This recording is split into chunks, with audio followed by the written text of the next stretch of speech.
Gabby, can you scoot your mic a little bit to your left for me, please? I want to center it on the two-shot. A little bit more, a little bit more, a little bit more. Por favor, a little more, a little more, a little more, a little more, a little more. Thank you so much. Christian, can you scoot to your right for me a little bit? Gabby, can you scoot alongside him a little bit closer? A little bit to your right for me, Gabby. Just scoot to the right a little bit. Thank you very much. It's just about lining things up in the shot. I'll explain it after the show. Here we go, guys. Take it from the top in 3, 2, 1. Tonight on SmackDown Live AfterBuzz TV After Show, U.S. title tournament continues, handicap matches galore, and Chad Gable with a protest. Stay tuned. You're tuning into the destination for TV superfan discussion, AfterBuzz TV. And now, let the buzz begin.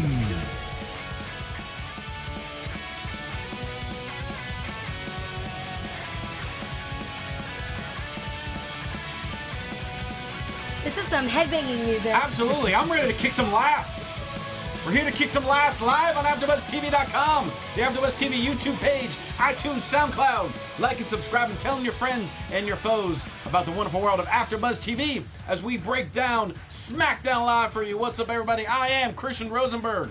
Twitter, @WillRosenberg. Instagram, TheWillRosenberg. ProWrestlingTees.com/Christian Rosenberg. And, of course, CollarandNobleBrand.com. Promo code Rosenberg saves yourself 10%. The full crew is here tonight, everybody.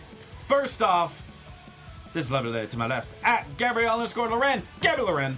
Hey guys, back on SmackDown Live with the crew. Wouldn't want to be anywhere else tonight. You guys can follow me on Instagram @Gabby_Loren. There you go. Over on the other side, I don't want to describe what he has created. I need him to do it for you.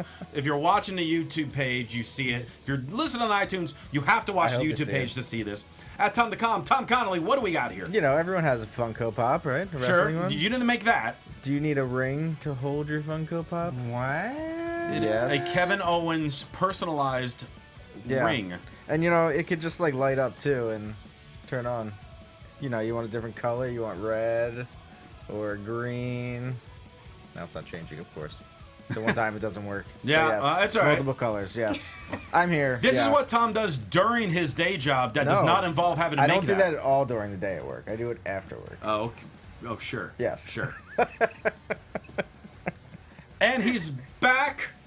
He had a long New Year's holiday vacation, but I feel like 2018 gonna get some good things out of Scott Narver. @ScottNarver, it's Scott Narver. Welcome to the Home Shopping Network, where we have this wonderful ring right here. Now I know you probably have a ring at home. Who do you have? What Funko Pops do you have? Oh, what Funko Pops do I have? I have a Mick Foley. Oh, I could probably do this for you and personalize a ring for you. Well, that's so great. Everyone could have one of those at home, only for $29.95. Actually, I thought it was like $59.99. Didn't you say that? That's the shipping.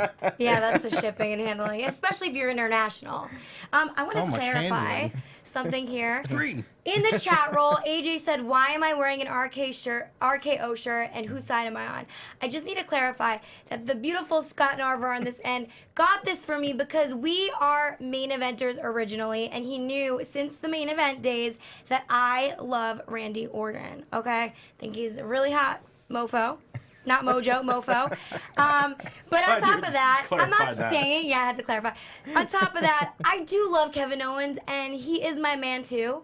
Not saying I wasn't rooting for him tonight, but, you know, gotta show love to RKO as well. All right, it's like someone else got you an Owens shirt, but whatever, it's fine, I guess. Yeah, I mean, I do have I have 2 Owens shirts now, so that's 2 over 1 RKO. There you go. Yeah. That is the breakdown analysis. That's the whole show right there, actually. I just had to do it. I think we knocked that out. Perfect. Thanks for tuning in, everybody. Have a good night. Okay, now I guess we'll break down the show. We will break down. I felt like this was a pretty packed SmackDown, really, when it comes down to it. Mm-hmm. For a 2-hour show, I felt like they did a lot in it. Maybe not a ton of matches per se, but a lot of storylines continued. A lot of characters as well. Yes. So, no real complaints about people not showing up. No. Showed up. Pretty much everyone was there this week. Yeah. Yep. Chat roll, if we're missing like a regular player that wasn't there this week, let us know. But just about everyone was there, I think. Mm-hmm. And we start off looking like we're going to have a special Miz TV SmackDown segment. because we have the black carpet in the ring, we have the director's chairs, and it's just like, oh, what's happening? And AJ Styles, champ, comes out for a special, intimate, sit-down in-ring interview with Renee Young, which I almost felt like, this is cool. I like having Renee with this setup, but don't make it look exactly like the Miz TV setup. Just do maybe different chairs. You didn't need the black carpet. If you wanted chairs, you could have had a different type of chair besides a director's chair. So you're upset with the fashion of the set, I mean, he is Christian's closet. with the look of it, and how it could be dressed differently. Am I doing a Christian's Closet segment on the physical ring itself? You demanded it before we went on the air. All right. The funny thing is, before we went on the air, I was saying, I don't think I have a Christian's Closet segment this week. It's not true. But apparently, my segment's on the physical ring itself. What color would you have made the ring? It wouldn't have been a color. You just would have had, could have had, stools. But it's Renee TV. You gotta, do something with it. Well, if it's Renee TV, then we have to promote it being Renee TV. She didn't get that promotion. But Well, she has I too many liked her jobs having. already. I did like her having, a spotlight segment where she's trying to do an interview in front of the crowd. I thought that was cool. And all right, you can cut the music now. In the chat rolls, Usos weren't there. That was pretty much the only one. But with everything else that was going on, they didn't really need it. So she's trying to get the answer from AJ, wondering, was it a fair decision by Daniel Bryan to make you have to defend your title in a handicap match at the Royal Rumble? And he kind of tiptoes around the question, and Renee's like, no. You don't understand. I never get this type of opportunity on TV. You're going to answer my question. And she poked at him again. Mm-hmm. Hard hitting. It was the hard-hitting journalistic reporting that Renee Young provides. She's like, I miss talking smack. Yeah. I don't get to do this anymore. We all miss it. All of us. And AJ says, no, it's not a fair decision, but neither is life. And they have non-title victories over me, but that doesn't mean they deserve a title shot. Yeah. Typically, that means they should get a title shot. Yeah, they don't do rankings, so it's only if you ever pin somebody. And plus, he threw it out there. He did. He was the one that said He it. put his foot in his mouth. Because the only way decisions are made these days with general managers and people of authority is you have to say what the idea is, and then they go, oh, we'll do that. Happened again tonight. Yeah. Why do I have a job? Yeah. Let the inmates run the asylum. Well, they almost did at the beginning, because then out came Kevin Owens, Sami Zayn, and we have I guess this could have, now that I think about it, this could have been an actual Christmas Closet, because we finally have a legit Yep t-shirt. It's not one with the masking tape over it like they had a few weeks ago. It's an actual shirt now. But that's really the whole description of it, so we don't need the music for that. Do you like it? Not really. Oh, Did you like the yes shirts? I love the Yes shirts. Did you Then like what- the no shirts? I wasn't as crazy about the no shirts. Okay. Then why don't you like the yep shirts? It's Because the same it's thing, just a exactly different letter. because it's the same thing. That's why I don't like it. They got to come up with something a little different. Now They should these be are bl- the hard-hitting questions. Yeah, they should I probably wasn't be. prepared for this. They should probably be blue shirts, right? This is a SmackDown show. I get it's like it would If make they it a were- little different. If they were blue and a different font, then I'd be all for it. Well, no, they gotta be the same font. No, It's they just- don't. Yeah, they do. They're making fun of the same thing. The problem is it can't really be blue because they're kind of against the structure of the show. Yeah, I they're guess that makes trying to sense. make the show their own show, so it can't be blue. It has to be red. That's a fair point. Yeah. Well, Owens and Zayn, they talk about how he has no chance walking out of the handicap match at the Royal Rumble with that title, and we're going to be the first ever co-WWE champions. Interesting that they're going to go that route with it. I mean, it's better than them being. Then I don't know. It's gonna come down to them fighting about. I don't know. I think it's gonna get switched on them. I thought that's what's gonna happen in the segment. I thought when Shane came out, he was gonna be like, no. Like, you're not gonna be co-champions. Like, whoever, if you happen to, whoever gets the pin, they're the champion. And that, to add that, the fuel to the fire of them. yeah, fighting. I thought AJ was going to bring that before Shane came out. I was like, AJ, well, how are you guys going to decide who gets to become champion? Just try to create some animosity. But Yeah. if they're all like, no, we're going to be co-champions, like they're going to pull what the New Day's done with the tag titles, what Lay Cool did with the women's title years ago. it'd be different. I think it has potential to be entertaining. It's just a matter of how they book it. If they end up going forward and they win the match, I mean, they got to win the match first. I think it's very intriguing. I like the idea because they are such close friends, the Guardian Angel, and they don't want to fight each other over it. They want to share it. Do you think that would lead to a storyline where they're now feuding again because maybe they have to make that decision on who actually gets the belt? I don't think any time in the immediate future because they're so strong together that they're always trying to say, well, this is the Sami Zayn. Oh, no, it's Kevin. No. And they put one another in front of the other one. You know what? It would be a nice thing to bring up someone from NXT if they did do a feud over who gets the championship title, and then Sami Zayn brings somebody up from NXT to kind of come with him as the new Kevin Owens against Kevin Owens. Oh, so then he finds another... He finds another Owens. partner, another see. Kevin Owens. Interesting. We'd have to see. Well, they got to win the title first. And they might have a hard time getting there because Shane McMahon comes out and announces, hey, tonight's main event, we're going to have a handicap match. As in 3-on-2. Sami Zayn and Kevin Owens are going to go up against AJ Styles, Nakamura, and Randy Orton. And then as soon as Shane makes that announcement and walks back through the curtain, Daniel Bryan is waiting for him at gorilla position. I love when they do those. They do them sparingly, which is good. But like they film things in the gorilla position that for God knows how long you were never allowed to see anything in that area. And Daniel Bryan's like asking him like, no, you said you were puzzled by my decision last week, and then Daniel says, oh, well, I just want to let you know you made a hell of a main event. And then he walked away to just keep building this never-ending tension. Yeah, he barely said anything backstage to Daniel Bryan. Yeah. But it was really funny when he did come out when Sami Zayn and Kevin Owens were by the ring, and he called them the Yep Clowns. I thought that was great. And then he also said, I will have this match at the Royal Rumble for now. And I think because he emphasized for now, that this can all go a different direction soon. Yeah, I mean, and I like the whole girl position backstage segment, but it was almost a little too weird and awkward. Like someone needs to cue them of being like, all right, now Shane, walk away. Like it was just too weird of them both standing there like, Well, they couldn't yell because they were right there in gorilla position Well, with who's them. having you do this behind camera. Who's this having way? better, more natural talking segments? Shelton Benjamin and Chad Gable, or Shane McMahon and Daniel Bryan? Benjamin and Gable. Yes, 100%. Tonight, Benjamin and Gable. And that's hard for me to say, but we'll get to that. Okay.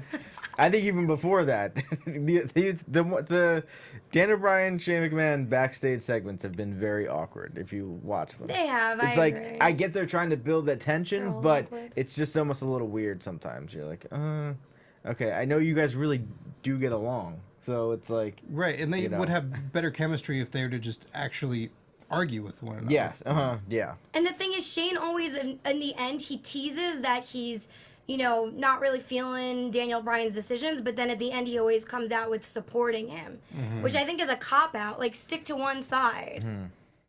He's a McMahon. Yes, he Yeah. is. First match of the night is Becky Lynch versus Ruby Riott. We had a little video thing, a little video promo for Becky because this is her first match back from quote-unquote injury / filming the Marine 19. And she mentions how Ruby's going to get burned, and she's the last woman from SmackDown announcing that she'll be in the Royal Rumble match, which means it's fitting that because she's going to be the last woman standing in the match. I think she should be one of the favorites to win it. I agree. Just because Charlotte, Sasha, and Bayley have had all these major moments and major matches that they've been a part of, and Becky's been with them in that whole thing. First SmackDown Women's Champion. So. Yeah, that's true. She has that. I mean, Two-time champion. Is she a two-time? Yeah. I'm pretty sure she is. Yeah. She didn't. Charo, help me out. Is Becky Lynch a two-time SmackDown I don't think Women's she champion? is for some reason. I feel like Alexa was the first time, but chat roll, correct. I think the correct us. commentators said something about that, too, tonight. I might be wrong, and I might be forgetting That she is a a brief two-time champion. brief reign of Becky's.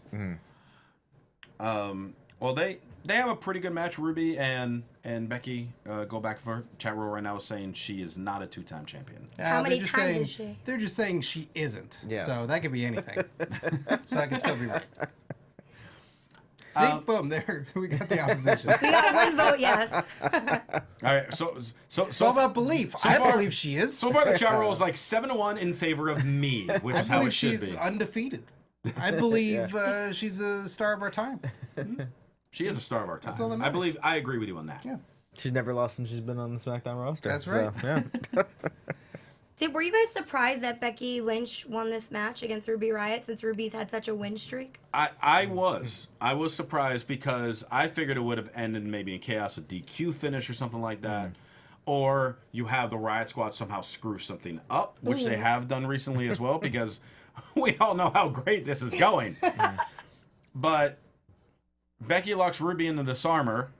Charlotte and Naomi are at ringside. They're just staring at Sarah and Liv like, don't you try anything. And they're just like, okay. And then Ruby just taps out. And then that's the end of it. There was only one moment where Sarah tried to distract or grab Becky Lynch, but that was the only time I saw them interfere with what was going on in the ring. Oh man, they're the Riott Squad, Lots of craziness. causing riots. They're calming down lately. What do you think of their Yeah. shirt? The We shirt, talked the about shirt, it yeah. last week, so it's pretty basic. yeah. It doesn't have a whole lot of personality to it because it's so hard to release merch to something right away when it has no personality or hasn't been defined in any way. Yeah. Like, it's not worth the bother. The Bludgeon Brothers have more personality and more of a definition of what they are. They didn't make a shirt for them. Dun, dun, dun, dun. We'll See? play the music later and stuff. But I Hey, mean, you it's like my Good singing effort. voice. Good effort. it's just such a generic. It looks like someone just made it at home. Yeah. We said it was like just a rip off AJ Lee shirt last week. Exactly. Yeah. It really is. I But mean- she had the personality. Yeah. I mean, I thought the match was okay. I was kind of surprised. I mean, I feel like Becky coming back, was the reason why she won, just because it's like, okay, let's get her some kind of momentum because none of the Riott Squad is ever getting close to winning the Rumble this year. So, Becky at least has a chance of winning. Right. From there, we have the Ascension versus the Bludgeon Brothers. So at this point, I feel like Scott Narver should break down this match because he'll break it down a little more detailed than I. So go ahead, Scott. Bludgeon Brothers versus the Ascension. Oh God, he I has think the you bat should again. acknowledge that I'm an honorary Bludgeon Oh Brother. my goodness. Watch Waiting. what you do Have with you that have you thing. gotten the confirmation from them yet? No, I mean, but it's Tuesday, so you know what that means. You don't want to smash this. No. So Scott, with your Yeah. bat that is now dripping of blood, so there's some fresh blood on there. Yeah, there's also dried blood on here. Yeah, there's some dry, but there's some fresh. I mean, it was New Year's a little while ago, so you had to ring in the new year. Okay. So how was this match? How did this match go down? Well, this match went down as the way it should. The Ascension came out with guns ablazing, but then quickly got put in their place by the Bludgeon Brothers and were bludgeoned to defeat. So the Bludgeon Brothers remained undefeated, the only important undefeated streak in all of WWE. There you go. That's the breakdown of it. Victor and Connor, try again some other day. You All right. also missed the fact that Breezango left the Ascension alone with the Bludgeon Brothers tonight. Yeah, No. yeah. They had a match to prepare for. They put them on the line. They, I don't know if they're that close to friends. Was this payback for the Ascension signing them up for the Bludgeon Brothers? Well, I think their focus was elsewhere. I mean, I would know if I got to watch Fashion Files during the telecast Yeah, of exactly. SmackDown Live, but I have to go elsewhere to watch that, and then go on Facebook Watch, whatever that thing is, to then watch the Mixed Match Challenge, and then go back on the Facebook or MySpace and see who's in my top 8, Oh to god. then tell everybody to watch that. Have I moved I think into we're the gonna top need a 8 yet? graph. Have I reached the top 8? No, but I will use your theme song Okay. as my song. Okay, I can accept that. All right, so that was pretty much a breakdown of that match. From there, we have United States first round title tournament matchup. That's a long name for it. Zack Ryder versus Mojo Rawley. Bobby Roode is not on commentary, but he's out there scouting. Just a creepy dude in a robe Yeah, why? sitting in a chair. If he's, I don't. You're just sitting there watching in a robe. I like the way you said that. In a robe. In a robe. And we decided to time this match because we were curious. Scott felt it would be done in 2 minutes and 25 seconds. I went a solid 4.5.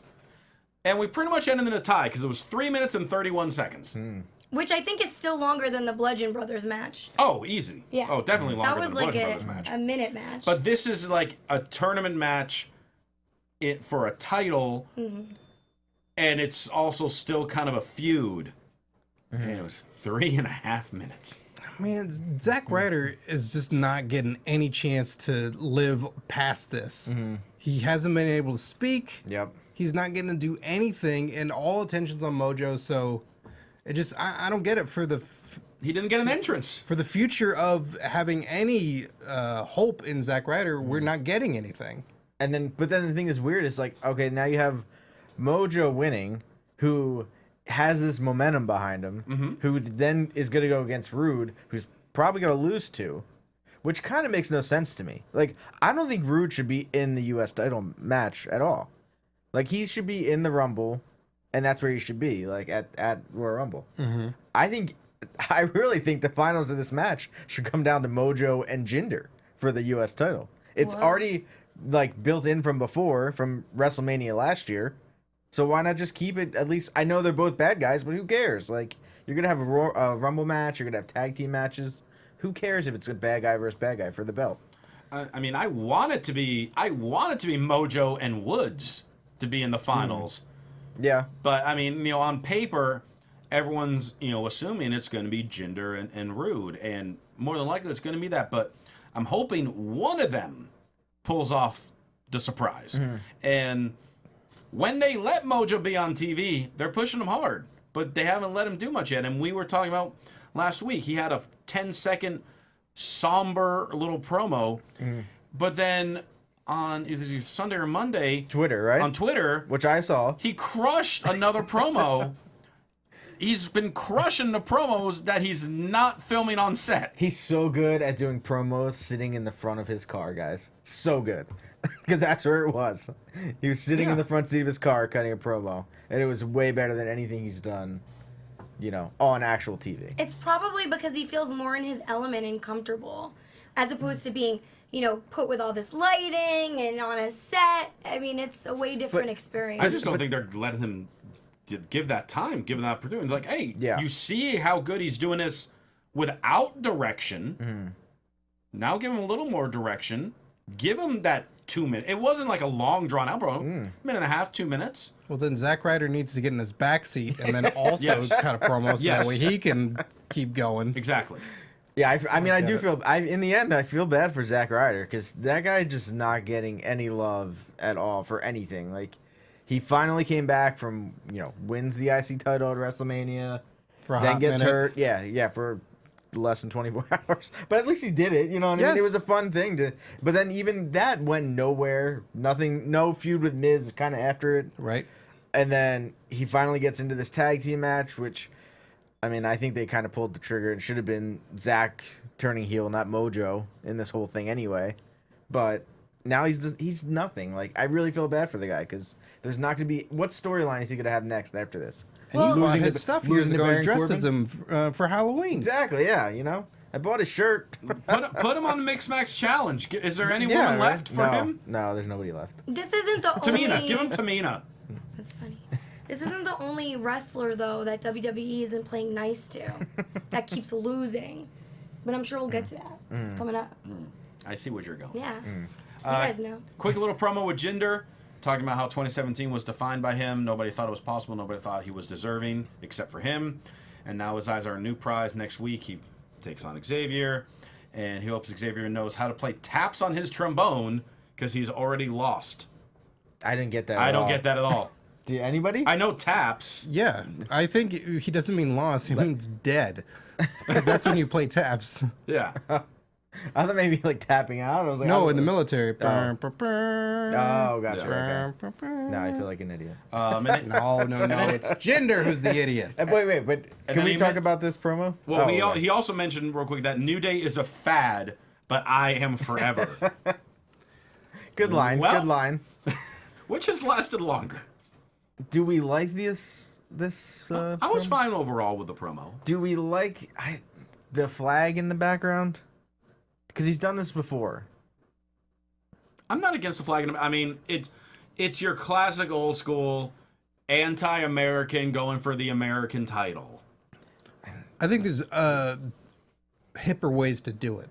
Like get a pin of the flag. You know, Yeah. Get other things that symbolize, where you're from, other than just like, just put a flag behind them. That'll get people angry. But to me, I don't like it because I feel like it's one of those things where they go back to the whole thing of what you're saying of like anti-American, and it kind of looks like a terrorist video. You know what I mean? Like with the flag in the background. It's just weird to me that that's what they're gonna pick to do promo with this guy for. It's just, to me, it's just a weird way of setting up promo for him. I He don't know. incites a reaction by already having a turban.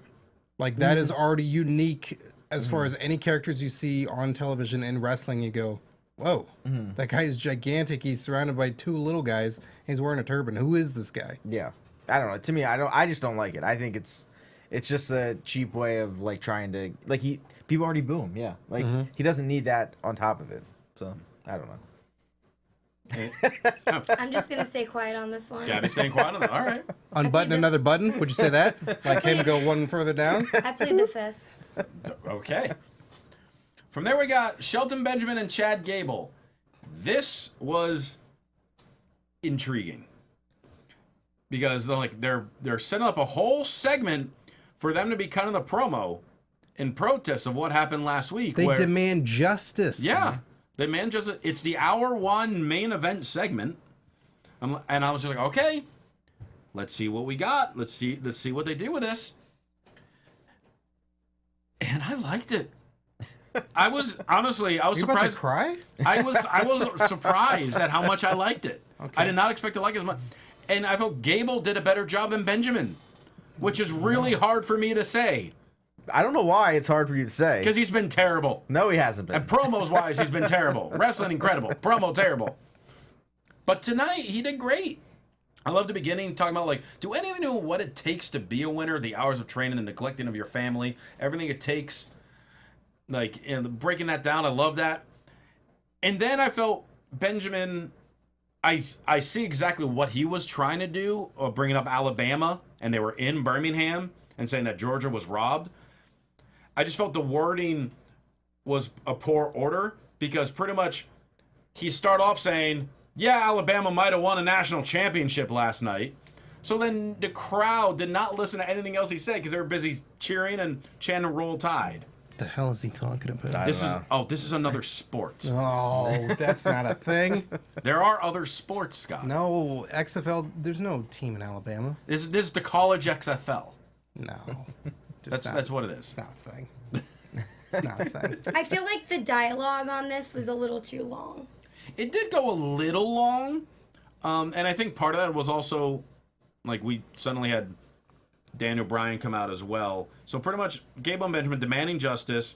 They won the title, blaming the referee, saying, he wasn't part of the match. He overturns the ruling. But why was he in the match? Because he was jealous. He's a thief. And then Gable a few times said, shoosh. Yeah, I love Encino Man too. And he's like, we lost to instant replay. So generic referee number 2, come out here and free the tag titles. The guy's got a name. Give him his name. No, we don't know the referees' names anymore. I know they don't say them anymore. Yeah, But, we're not allowed to know. yep.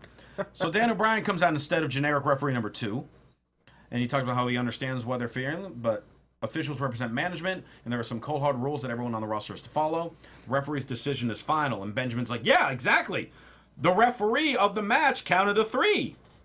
He awarded the match to us. I agree, Gabby. This did go on too long. It was a long segment. It was a long We're segment. still talking about it even here.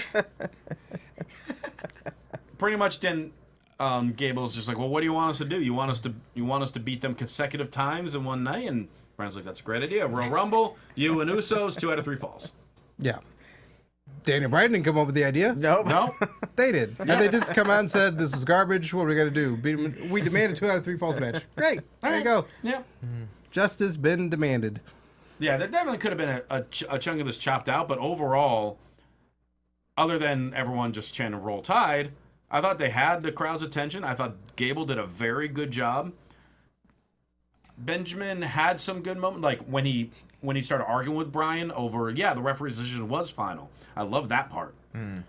But yeah, I think it put them over. They're the legit #1 contenders. They're the legit heel tag team right now, other than Bludgeon Brothers.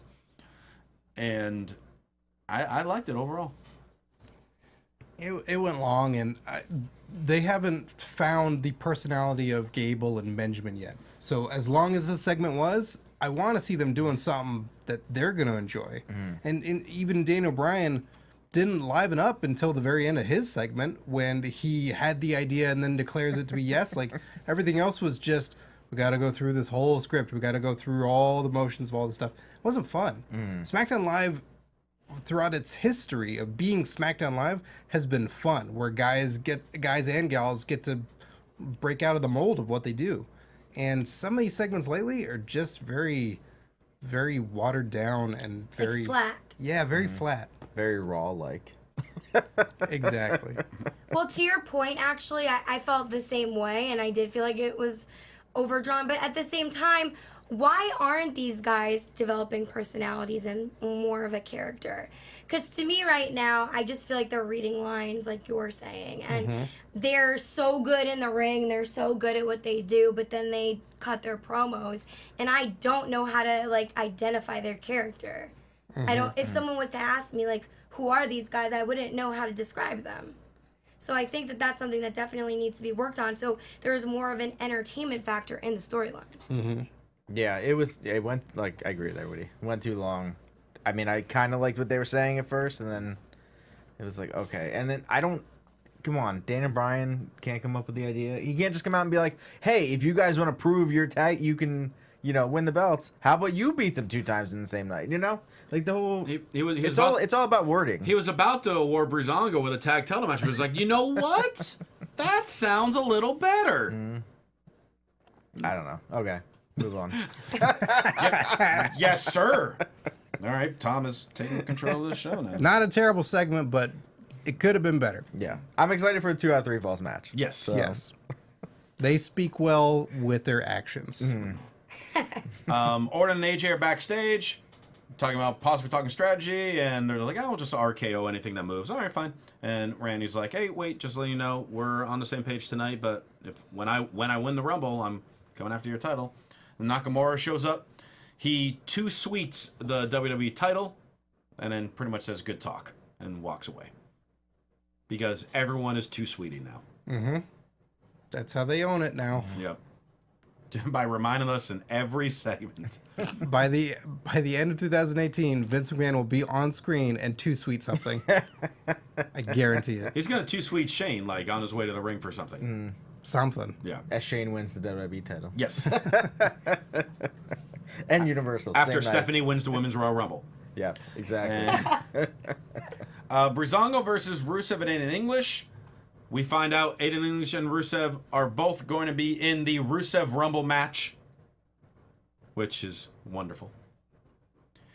And this match was really interesting because the Alabama crowd wasn't super cheery for Rusev and English at first. Then the match goes on. Rusev is really the one who gets the hot tag. He's the one amping the crowd up.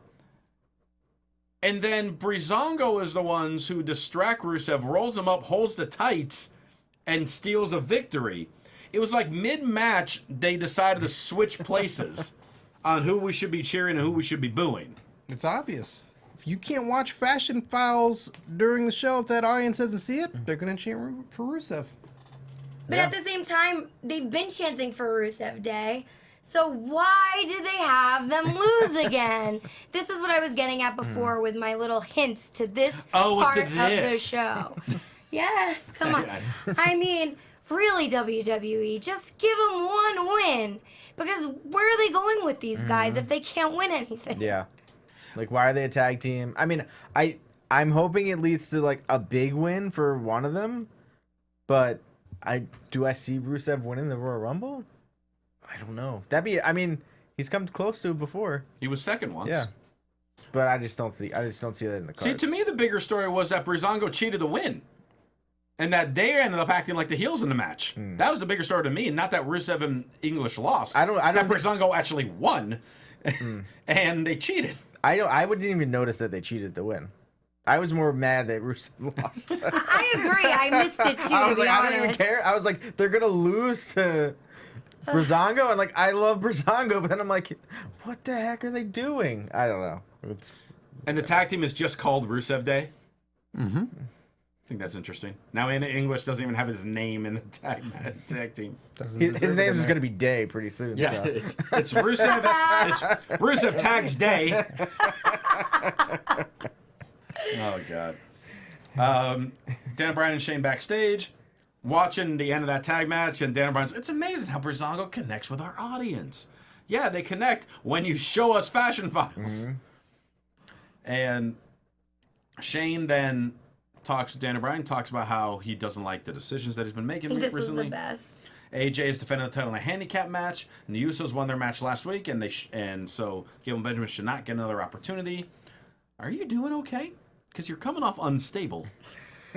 And I love it when they do this. And Daniel Bryan's just like, I can say the same thing about you with everything that you've done, plus your family's background. And Shane's like, we're going to agree to disagree, and I'm going to leave you alone. And walks away. And we thought went home. Because that's normally what he does. Yeah, it's a safe assumption. Yeah. The funny thing about this is I just picture Daniel Bryan, in wrestling, but then also from Total Divas and like who he is as a person. And then to hear Shane McMahon say, you seem a little unstable lately. It's just so funny to me because if anything, Daniel Bryan's the most stable out of every freaking person on the roster. I don't know. I like this stuff, though. I like when they call out other wrestlers or people on the roster for their own faults. It's almost like they're projecting. Mm-hmm. And I like it because it makes it comedy. And, like, it's weird. Good. It's weird to see Shane now, like, being like, oh, well, the Usos shouldn't have to defend their belts. Like, you run a show where you have champions and they need to defend these belts. Now you're like, oh, well, they won, so they don't need to do it anymore. I don't think it was arguing about them defending the title. I think it was arguing that it shouldn't be against Gable and Benjamin. But okay, which it should. Yeah, they have a legitimate reason. They have a real reason of why they should be. They pinned them. Yes. To Tom's point, you're making it sound like Shane's saying, take a week off, sit on your couch, watch MTV, catch up on Netflix. I think that's really funny. I just don't. The storyline, I don't get where they're going with it because they're both like either with the good guys or with the bad guys, or it's so in between on both of them. You can't figure out who's. Yeah, so you're like who's with the good guys, who's with the bad guys. Which they partially want to do, but at the same time, it's just like we kind of want to know where people are standing, if they are standing with someone. I just think we gotta wait. That's the problem. Well, we have been. Well, I think we gotta wait longer, till about 3 more months. Okay. Main event: AJ Nakamura and Orton versus Kevin Owens and Sami Zayn. And I love Corey Graves bringing this up because Byron was complaining about how the two of them could share the WWE title, and he's like, "Well, you loved when New Day would share the tag titles," and he's like, "Yeah, that's different." And Corey's like. How is 3 people sharing 2 titles different than 2 people sharing 1?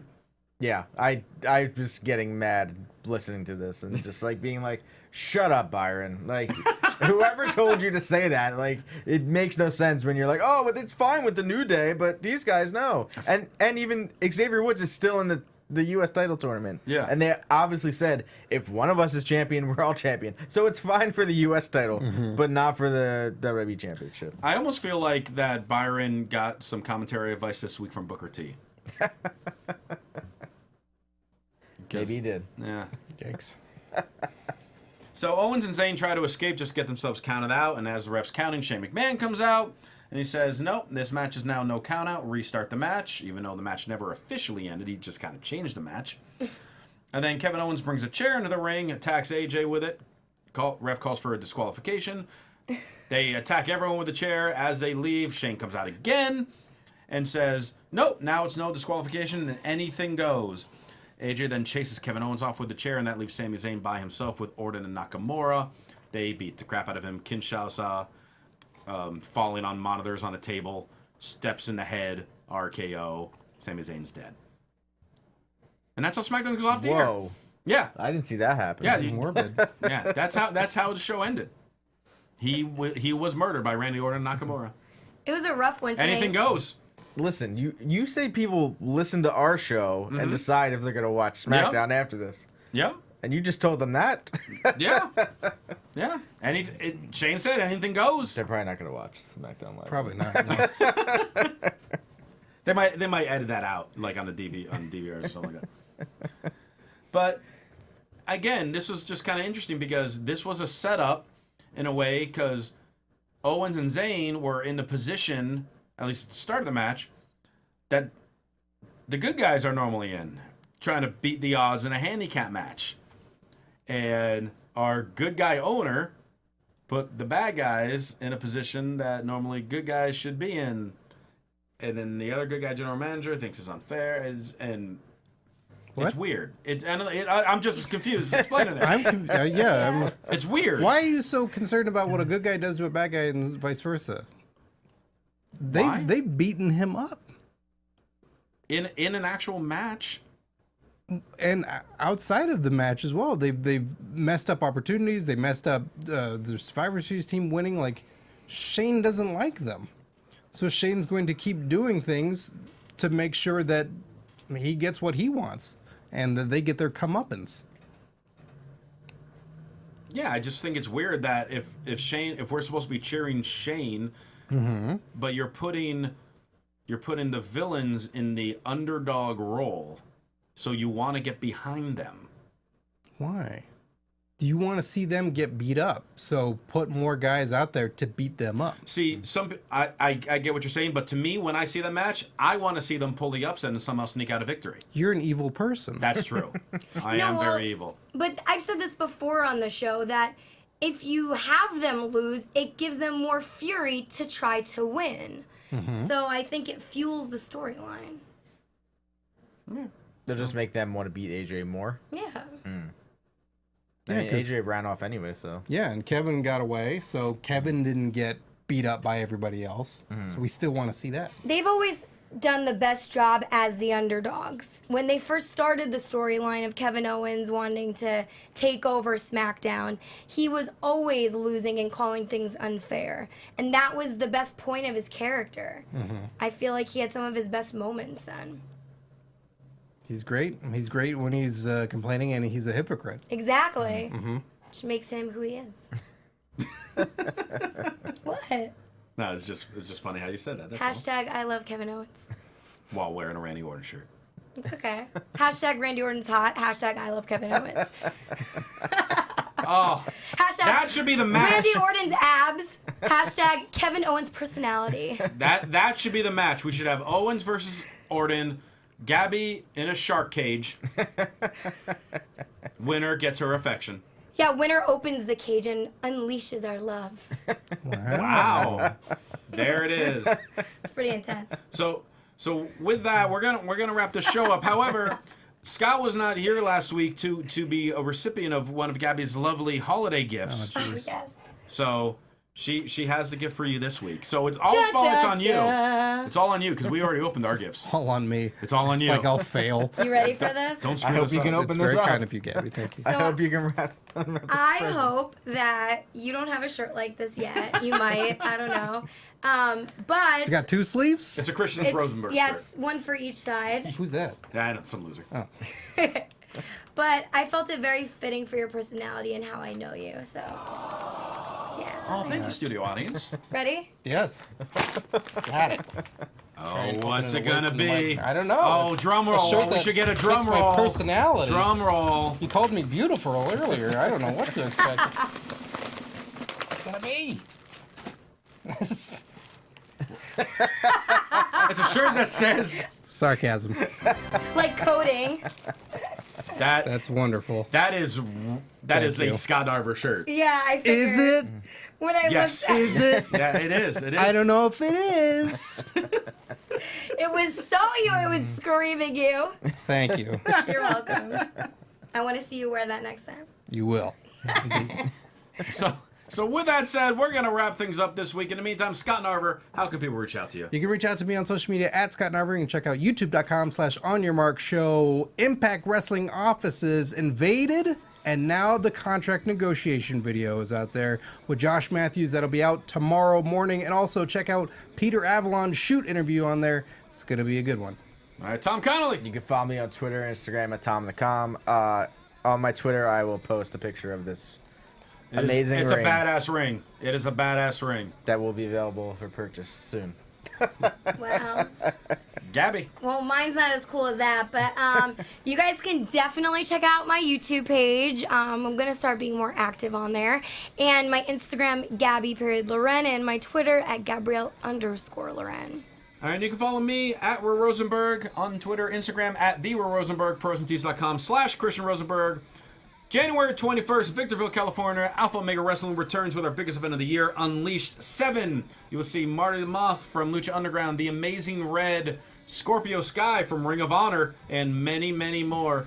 Go to Facebook page for Alpha Omega Wrestling for more information on that. And for all your other AfterBuzz TV news and gossip, follow them on Twitter at AfterBuzz TV. Thanks so much for tuning in. For Scott Narver, Tom Connolly, and Gabby Loren, I am Christian Rosenberg. We'll see you later.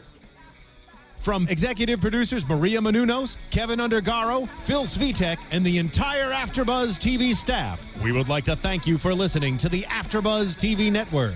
To watch or listen to other after shows and post comments or questions, be sure to visit AfterBuzzTV.com. I'm Sir Richard Wentworth, and this has been a presentation of AfterBuzz TV. Buzz you later. The views expressed herein are those of the hosts only and do not necessarily reflect the views of AfterBuzz TV or its owners or principals.